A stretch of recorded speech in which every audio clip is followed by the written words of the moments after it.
It's not intuitive to many folks out there who say, well, why should we care about the truth? Why shouldn't we care about winning? Why shouldn't we care about getting our policy goals met? That's what many people think. They think that winning is more important than truth. And certainly Trump is one of these people. We see evidence of that from him lying many, many times in a way that's in accordance with his political interests and goals. We see that among many other people as well, but Trump is doing something beyond that. When he's caught out in his lies, what he does is he attacks those who catch him, the media. And the media in our political system are so important. They are the fourth estate. We have Democrats and Republicans. Now, a Democrat can lie and a Republican can lie, and we won't know who's telling the truth. We can only know from an external source, from the media, who is actually telling the truth. They are investigating, they're doing the reporting. These are crucial sources of information. Well, due to the Trump effect, trust among Republicans in the mainstream media and fact checkers has fallen by more than half. By more than half from 2015 to 2016. More than half. It's right now in the low teens. So we have so many folks in this country who do not care about facts, who do not care about the truth. They don't care about fact-checking. Now, how do we get them to care? They're not bad people. They just don't have an emotional concern for the truth. They're not engaged with the truth. They don't love the truth. They don't have a passion for it. Now, I've been doing research on how you actually can communicate to them and get them to care about the truth. And that's what the focus is of my work and my book that was mentioned, and the Intentional Insights as a nonprofit, how to orient to getting people across the political spectrum to care about the truth. What would happen in 2020? Let's say that Trump loses the election. Now we have a situation where in 2016, when Trump was thinking he would lose the election in October, he said the elections are rigged. It's all a lie, the elections are rigged. He was saying that once he won the election, he was saying that he won the popular vote, despite clear evidence showing that he lost the popular vote by by nearly 3 million votes. He said he actually won. And he is making up stories about false voter fraud, that there is no evidence of this. Other Republicans have called him out on these lies. Other Republicans who are more honest.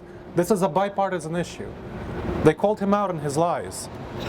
Now and he now has an attorney general whose one of his best known accomplishments is suppressing minority voters and lying about mass voter fraud. Now, what will happen in 2020, I asked? If Trump loses, do you really think he'll step down peacefully? No. Will he step down peacefully, folks? No, he won't. No, he won't. What he will do is he will lie about the millions of illegal votes that are going to his opponent. And he will try to stay in power. And you know what? With the resources of the presidency and with his well-known affinity for his great friend over in Russia, who is well known for using election fraud to stay in power, he will likely be able to push this through. If we don't care enough about the truth, if his supporters don't care about the truth, if there are going to be enough constituents in the United States who don't care about the truth. And that's what we're trying to address. The authoritarian future, we want to prevent that. We want to prevent that disaster from occurring. We want to get people to care about the truth. And that's why we're launching the pro-truth movement. A movement of people to orient toward the truth, to care about the truth, to get them emotionally invested in the truth. We're getting people to write letters to politicians when they do things that are oriented toward the truth, even if those things are not aligned with their political interests. So I mentioned politicians like John McCain, who called out Trump for attacking the media. He said, when Trump attacked the media for being enemies of the state, McCain, a Republican, said, no, you can't do that. We need the media. We need the media even if we don't like them. That's what McCain said. And that's such a great statement. That is what we need to orient toward, to reward these things, to orient toward these things. And I hope you will be with us. I hope you will be part of the pro-truth movement of people who are activists and care about the truth for the sake of our democracy, for the sake of our future, for the sake of our country.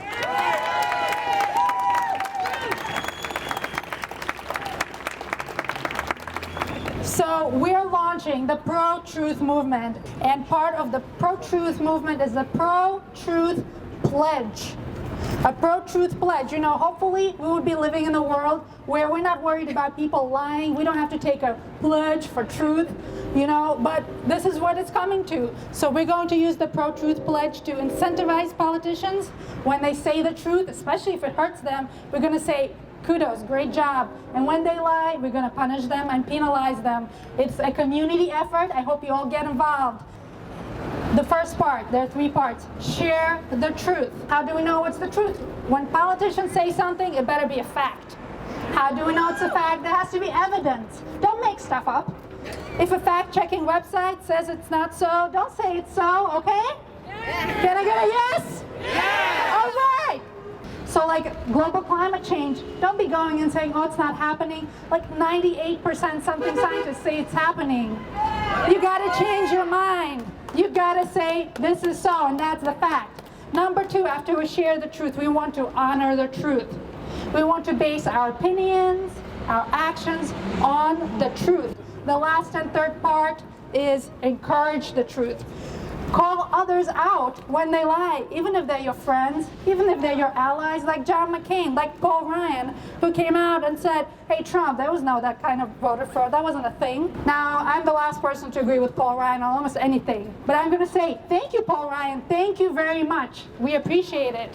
And so that is the part of encouraging and rewarding politicians. And this is how this Pro-Truth Pledge works. To take this pledge. Take the Pro-Truth Pledge.